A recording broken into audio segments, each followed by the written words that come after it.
I am at Tavistock. It's the first time I've ever started a camping trip from here. OS has given me a nice route out of the wonderful market town. It's actually really, really nice here. You're getting Christmas vibes. It's mid-November and I'm getting Christmas vibes. Off to Cox Tour. It's Players Darts Championship starts today.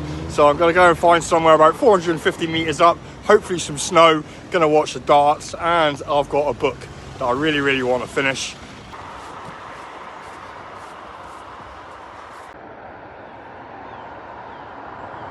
Behind me is Kelly College, or the entrance to. And actually my route says I should go through the college, which is a boarding school. I nearly went there. It was a school that I nearly went to. And it's super hot, premium boarding school. So that's why I didn't go there. It was too expensive. As I've learned from my summer hiking experiences, hiking boots aren't necessarily the best way to go. In fact, I think the only time you should use hiking boots at any time of the year now is if it's extreme conditions, yeah? If you're mountain climbing, you're wading through water, etc. And I've got a new pair of winter walking shoes. A lot of my hiking, unfortunately, is done on country lanes. So hiking boots are absolutely terrible for that. Make your feet very sore after, 15 miles, 10, 15 miles. So I've got some walking shoes. Didn't cost much from Carrymore, and they're proving to be absolutely excellent for walking in.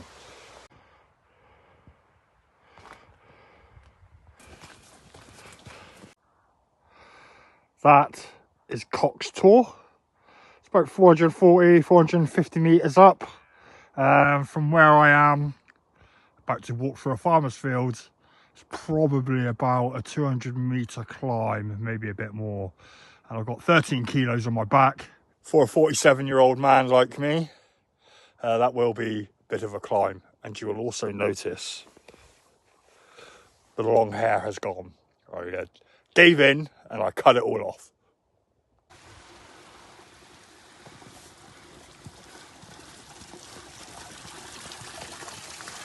I'm at the foot or base of Cox Tor. About another 100 metres to go to get to the top. Should take about half an hour. So the whole trip is about a 2-hour hike out of Tavistock, which is not too bad for 3.5 miles, and it's all uphill. And in the distance there, I believe that's Pew Tor and Feather Tor, one of my favourite campsites actually. So, and I'm feeling it. I've just been hiking through some muddy pathways, and you feel the weight on your back then. It's like walking through quicksand. So I'll be glad to get to the summit, get the tent up, and get the darts on. I'm not the only one out here having an adventure. Amazing. I think that's the first time I've ever seen that off a tour that I'm about to camp on.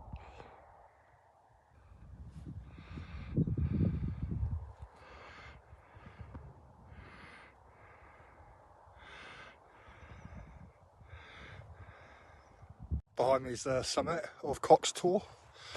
The views are just spectacular. The sun's starting to set, and the ground, I'm not worried about the snow. I am worried about all these bumps. Finding a pitch could be a problem up here. This is my pitch for tonight. Got some cows. You can hear the wind slowly picking up. I have been lazy and not put my mic on. Over there, that's either Ruse Tor or Little or Greater Mist Tor. Not sure. Need to get the map out. And over there is the higher moorlands. And I have never camped here before. Oh, and finally, that's my next camp. That is Brent Tor Church. And as you can see, there's a patch of moorland there which you can camp on. It's well below zero outside. I've got a thermometer. Yeah, here's my thermometer. And outside was, last time I checked, I brought the thermometer inside. It's -1 outside. I expect it's dropped even more. And inside the tent right now, it's 6 degrees, which I'm not particularly happy about. I was expecting it to be a little bit warmer by now. Normally the tent raises to about 12 degrees. But yeah, anyway, I'm here. I'm super exposed. Yeah, it's freezing. It's freezing.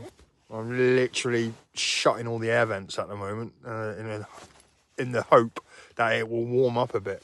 Although this sleeping bag, which is a Rab 750, I think this one is, or a Rab 700, is pretty good. It's going to keep me warm. I've been in snowstorms. I've been on hills 500 meters up in January on Dartmoor.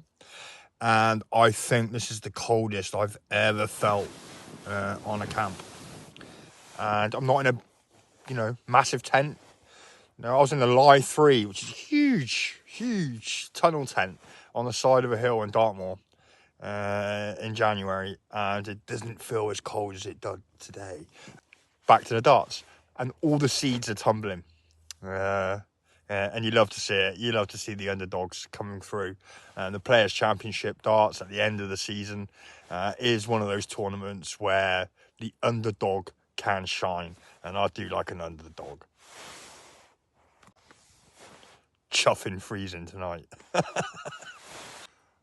I'm watching darts on ITV, the ITV player, yeah? So I'm not used to seeing adverts of any type on my media, yeah? My YouTube is all advert free. I don't use Netflix. In fact, Lucy's just cancelled Netflix. She used Netflix. Amazon, I have an advert free. I pay for the privilege, yeah? I've just seen some adverts on ITV. Mental, mate. To think that the average person, and I've been around my friend's house when they've got adverts on and they're watching TV and stuff, to think that the average person, and I used to once upon a time, many years ago, well over a decade ago, 2 decades ago almost, to think that this is the stuff. I've just seen a load of like men that look like women and weirdos and green hair and rings and selling finance. Yeah. Oh, you're going to die soon and that. Make sure you get your will done. Yeah. People watch this all day long, They go, oh, I like this advert. It's one of my favourite adverts. Yeah.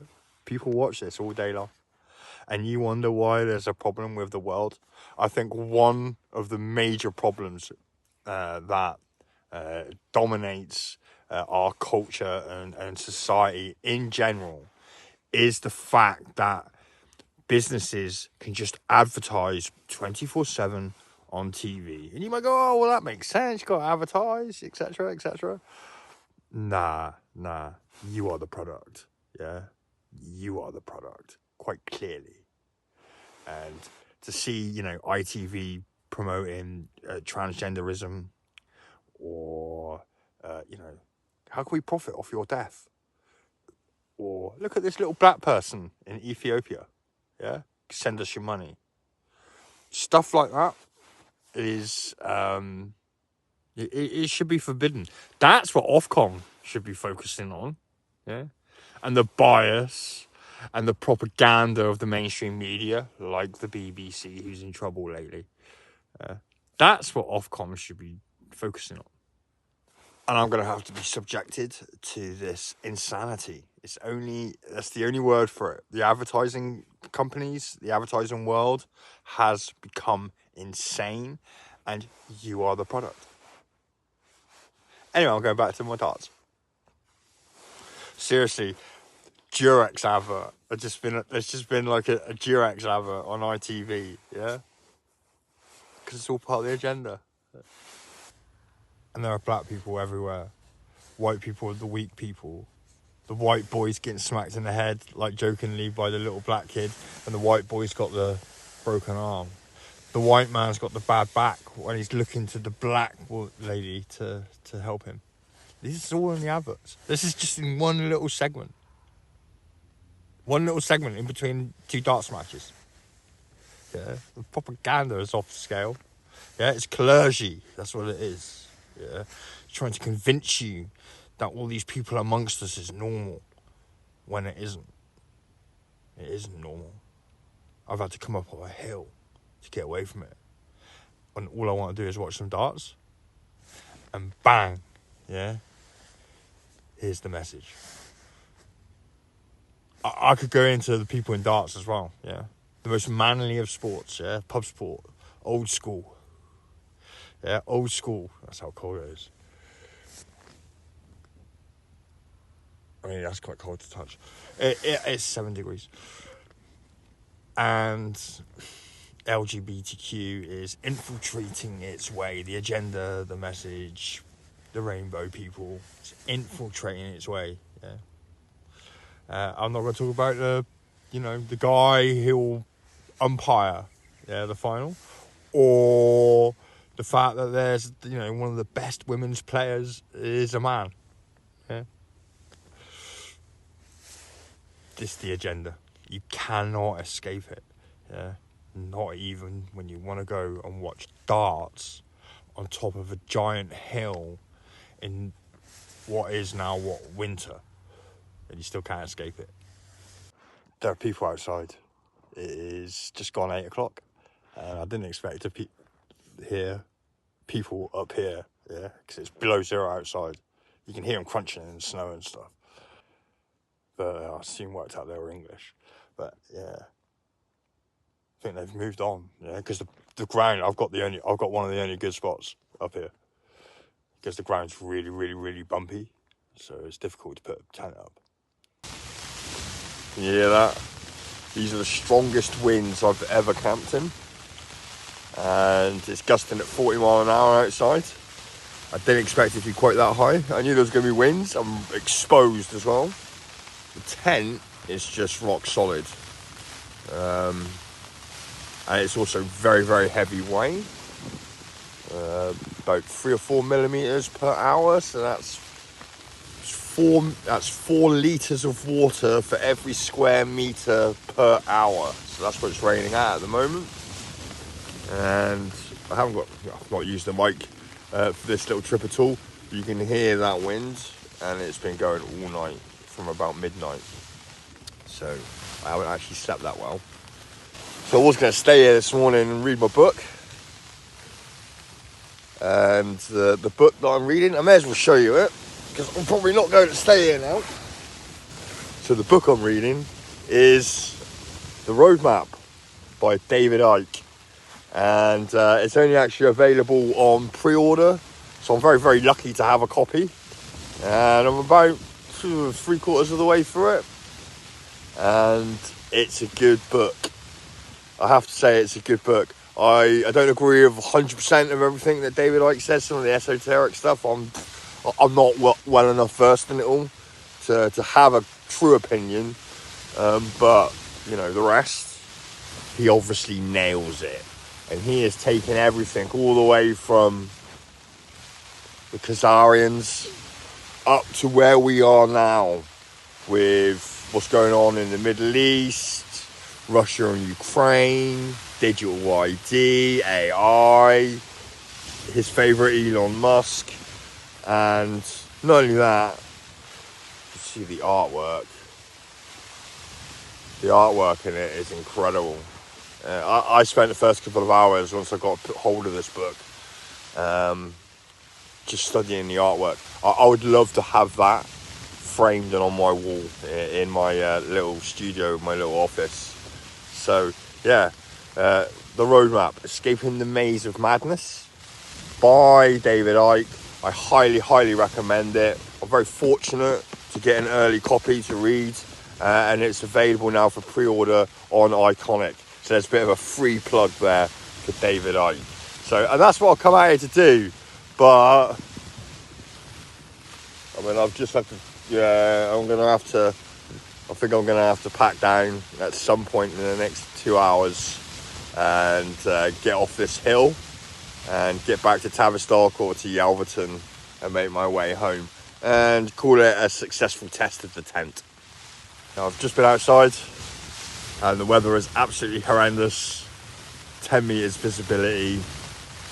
So, I'm going to have a cup of coffee, pack down, have something to eat, and hike off. But yeah, I've never been in 40 mile an hour gusts, and this tent, it's stood up really, really well.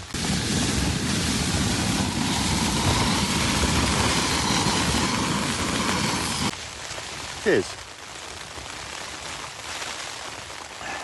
So I'm going to pack up, and then I'm going to go for a march across the moors, back towards where I come from, in this weather, which I actually really enjoy. And I actually did want to come out and test. I got new shoes I'm wearing. These are Carrymore, 50 quid, half price. They're always like half price. They've actually been excellent, super comfy, nice and sturdy, and waterproof. Pretty hardcore waterproof trousers on, which I've never really used before. So perfect opportunity to go out in the rain and see how dry I stay, and get this tent down in this wind. So all things that I'd like to do. So, boxes that I can tick. You want to see what I'm dealing with?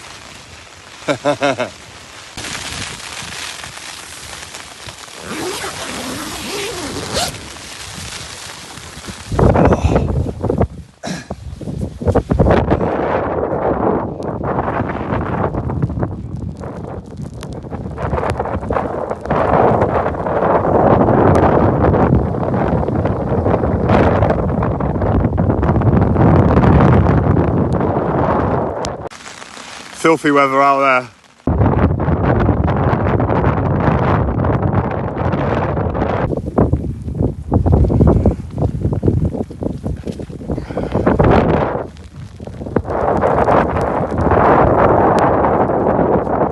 Finally, he puts the mic on, so you should be able to hear me now. And so that's Cock's tour. That was a lot of fun. Pretty sleepless night. Serious weather conditions, and there were other people up there, which amazed me. And they turned up last night in the dark at about 8 o'clock.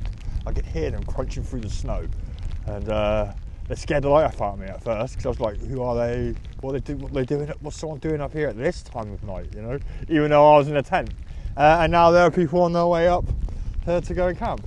So that's Cock's tour, and actually now I've got down to the bottom. There is a car park there. I've come straight down to the road rather than go the way that I came. God. And so it's a good place if you want to come here. And as you can see, the weather's shocking. Anyway, that's me, over and out.